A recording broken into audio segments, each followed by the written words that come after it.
Look, I know what you're thinking. Burying logs in your garden sounds absolutely insane.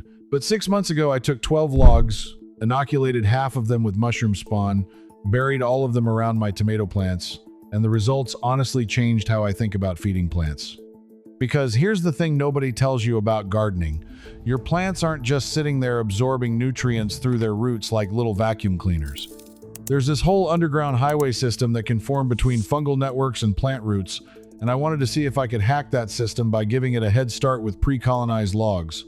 So first, let me show you exactly what I did. I got 6 logs that were already inoculated with oyster mushroom spawn, the kind you can buy online for growing mushrooms at home. These logs had been colonizing for about 3 months before I got them, so they already had mycelium running through the wood. Then I got 6 regular logs, same size, same type of wood, completely plain. I buried them about 8 inches deep in 2 different garden beds, spacing them roughly 2 feet apart, and planted tomato seedlings right next to each log. Same soil, same watering schedule, same everything except those logs. Now, before we get to the results, you need to understand what's supposed to happen here. Mycorrhizal fungi form these symbiotic relationships with plant roots, where the fungus basically extends the root system of the plant. The fungus gets sugars from the plant, and in return, it delivers water and nutrients the roots couldn't reach on their own. It's like the plant hires the fungus as a delivery service. And here's where it gets interesting. These fungi absolutely love decaying wood. As wood breaks down, it becomes this nutrient-rich hub where fungal networks can establish themselves and then connect to nearby plants. The idea behind using pre-inoculated logs was simple. If I buried logs that already had established mycelium, theoretically that fungal network could connect to my plant roots faster than if the logs had to be colonized from scratch. It's like moving into a house with the internet already set up versus having to wait 6 weeks for the cable company. For the first month, nothing visible happened. Both sets of plants looked identical. I was starting to think I'd just buried 12 logs for no reason and wasted money on spawn inoculated ones. But then around week 6, I noticed the plants next to the inoculated logs were pushing out new growth faster. Not dramatically, but enough that I could tell them apart. The leaves had this deeper green color, and when I measured them, they were consistently 2 to 3 inches taller than the control plants. By month 3, the difference was undeniable. The tomato plants next to the inoculated logs were bushier, had more flowering sites, and when I gently excavated around one of the logs, just enough to peek at it, I could see this white, thread-like growth spreading through the soil. That's mycelium. It looked like someone had spun spider webs through the dirt. When I checked a control log the same way, there was some fungal growth, but nowhere near as extensive. Now here's where I made an interesting observation. I wasn't watering these beds any differently, but the plants next to the inoculated logs seemed more resilient during a hot spell we had. We went almost 2 weeks with temperatures in the 90s, and while all my tomatoes showed some stress, the ones connected to the fungal network bounced back faster. That makes sense when you think about it, because those extended fungal networks can access water from a much larger area than roots alone. The harvest results were the most compelling part. The 6 plants next to inoculated logs produced about 40% more tomatoes by weight than the control plants.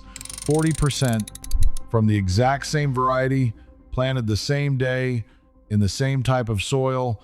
The only variable was those logs underground.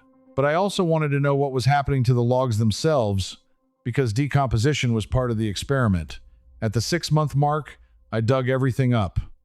The inoculated logs were noticeably more broken down. I could crumble sections of them in my hand, and they had this rich, earthy smell. The mycelium had essentially been eating through the wood, breaking down the cellulose and lignin, turning it into nutrients. The control logs were still mostly solid. They'd started to decompose, sure, but they were maybe 20% of the way through the process compared to the inoculated ones.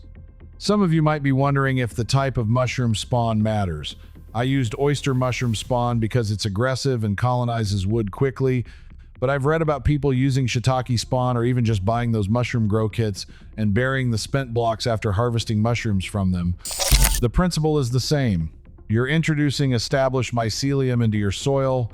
There's also this question of whether the mushroom fungi themselves form mycorrhizal relationships or if they're just creating conditions for native mycorrhizal fungi to move in. From what I understand, oyster mushrooms are saprotrophic, meaning they decompose dead organic matter. They're not technically mycorrhizal. But by breaking down that wood so efficiently, they create this nutrient-rich zone where mycorrhizal fungi can thrive and connect to your plants. It's like they're preparing the neighborhood so the beneficial fungi want to move in. The cost factor is worth talking about too. Those inoculated logs weren't cheap compared to just burying regular logs and waiting. But when I calculated the extra yield I got from those tomato plants, plus the fact that I'm going to have incredibly rich soil in those beds now, the return on investment made sense. Plus, I actually got a few oyster mushrooms fruiting from the logs before I buried them, so that was a bonus. One thing I didn't expect was how much this would change the soil structure. When I dug up those beds, the soil around the inoculated logs was noticeably fluffier, more aggregated. Fungal mycelium produces compounds that literally glue soil particles together into these crumbly aggregates that hold moisture but also drain well. It's the texture every gardener wants. Now, would this work with every plant? I'm not sure. Tomatoes are known to form mycorrhizal associations readily. Some plants, like brassicas, don't form these relationships as easily. My plan for next season is to try this with peppers, squash, and maybe some perennials to see if the results hold up across different plant families.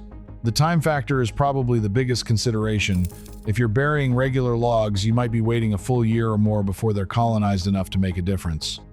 The pre-inoculated logs gave me results in less than 2 months. For annual vegetables where you're working on a single growing season, that head start matters. So after 6 months of watching this experiment play out, here's what I can tell you. Burying mycelium-inoculated logs absolutely accelerated the development of beneficial fungal networks around my plants.